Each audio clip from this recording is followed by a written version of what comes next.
زکوٰۃ کا مصرف کہ زکوٰۃ کے پیسوں کو اور زکوٰۃ کے اموال کو کہاں خرچنا چاہیے۔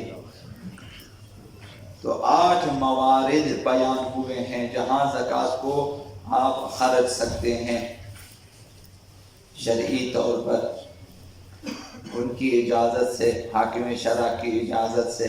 سب سے پہلے زکوٰۃ میں فقراء کا حق ہے، جن کے پاس سال بھر کے اخراجات نہیں ہوتے، کم پڑتے ہیں، ان کا حق ہے زکوٰۃ میں۔ اور اس کے بعد مساکین کا حق ہے، اور مساکین وہ لوگ ہیں جن کی حالت فقراء سے بھی بدتر ہوتی ہے، اس کو مساکین کہتے ہیں۔ فقراء میں سالانہ اخراجات کی کمی ہوتی ہے، اور مساکین کی حالت ان سے بھی ابتر ہوتی ہے، تو وہ مساکین وہ بھی حقدار ہیں۔ اور تیسرا مقام جہاں مال زکوٰۃ کو خرچنا چاہیے وہ امام معصوم یا نائب امام کی طرف سے زکوٰۃ کی جمع آوری، زکوٰۃ کی حفاظت اور زکوٰۃ کے حساب و کتاب وغیرہ کرنے والوں کے اخراجات کے لیے خرچتے ہیں۔ ان کا کرایہ ہوتا ہے، ان کے کھانے پینے کا، ان کے رہائش کا، جو وہاں خرچ سکتے ہیں۔ اور چوتھا مقام جہاں زکوٰۃ کو خرچنا چاہیے کمزور ایمان والوں کو اسلام کی طرف مائل کرنے کے لیے، مؤلف قلوب کے لوگوں کو اسلام کی طرف مائل کرنے کے لیے، جن کے ایمان کمزور ہوتے ہیں، وہ اسلام سے دور ہوتے جاتے، ان پہ خرچتے ہیں تاکہ وہ اسلام دامن اسلام میں آ جائیں اور ان کے ایمان مضبوط ہو جائیں۔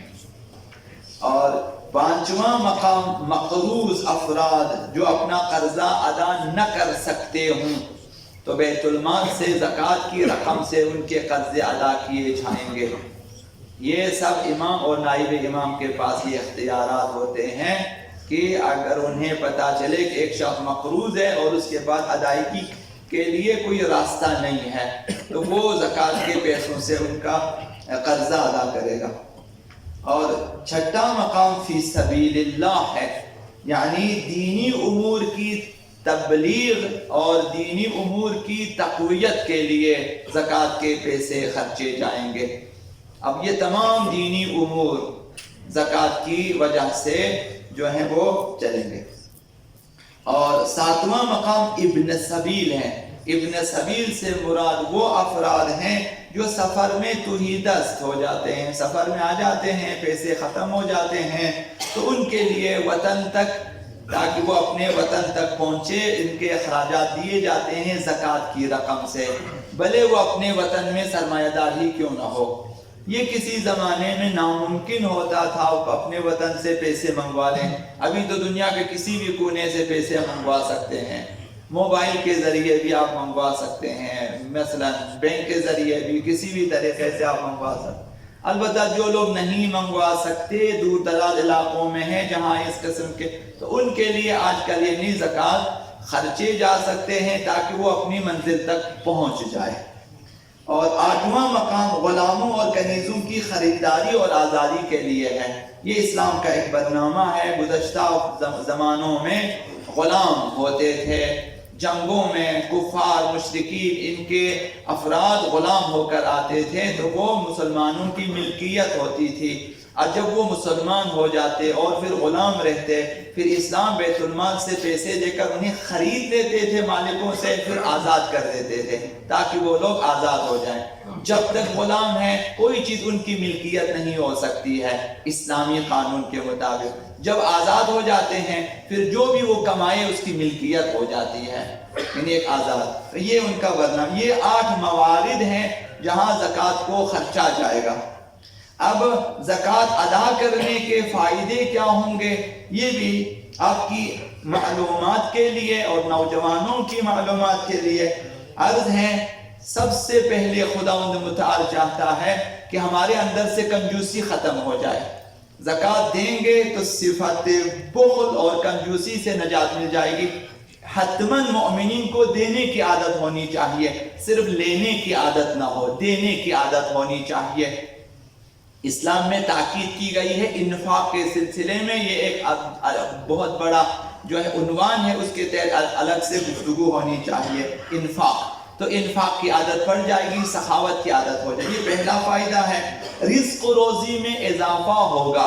خود زکوٰۃ کے اندر یہ معنی موجود ہے، نشو و نما اور بڑھنے کے معنی میں ہے۔ یعنی زکوٰۃ یعنی یہ زکوٰۃ دینے سے الزکوٰۃ تزید فی الرزق، زکوٰۃ دینے سے رزق و روزی میں اضافہ ہو جاتا ہے، کبھی بھی کمی نہیں آئے گی۔ خمس ادا کریں، زکوٰۃ ادا کریں تو آپ کی رزق و روزی میں، آپ کی جو ہے روزی میں کمی واقع نہیں ہوگی۔ تیسرا فائدہ اموال کا بیمہ ہو جاتا ہے، جسے آپ لوگ انشورنس کہتے ہیں، اموال کا بیمہ ہے کہ اہل بیت نے فرمایا حصنوا اموالکم بالزکاۃ، اپنے اموال کی حفاظت کرو زکوٰۃ دے کر۔ زکوٰۃ مالی واجب ہے، اسی طرح زکوٰۃ مستحبی صدقات کے ذریعے بھی، صدقات کے ذریعے مال کی حفاظت کی جا سکتی ہے، صدقات کے ذریعے اپنی جان کی حفاظت کی جا سکتی ہے، اور یہ صدقات یعنی زکوٰۃ مستحبی کے ذریعے اپنے اموال کی حفاظت کی جا سکتی ہے، اور بیماروں کے لیے شفا بھی خداوند متعال سے آپ طلب کر سکتے ہیں۔ یعنی مستحب زکوٰۃ میں اور واجب زکوٰۃ میں شفا بھی ہے، بیماریاں بھی ختم ہو سکتی ہیں، البتہ یہ اہل بیت اطہار نے فرمایا ہے۔ تو اموال کا بیمہ ہو جاتا ہے، آپ کے اموال خراب نہیں ہوں گے، مثلا آپ کے لیے اچانک نقصانات ہو جاتے وہ نہیں ہوں گے، اموال کا بیمہ ہو جاتا ہے۔ چوتھا فائدہ اللہ کا محبوب بن جاتا ہے، خدا متعال زکوٰۃ دینے والے سے محبت فرماتا ہے، وسیلہ تقرب خدا ہے۔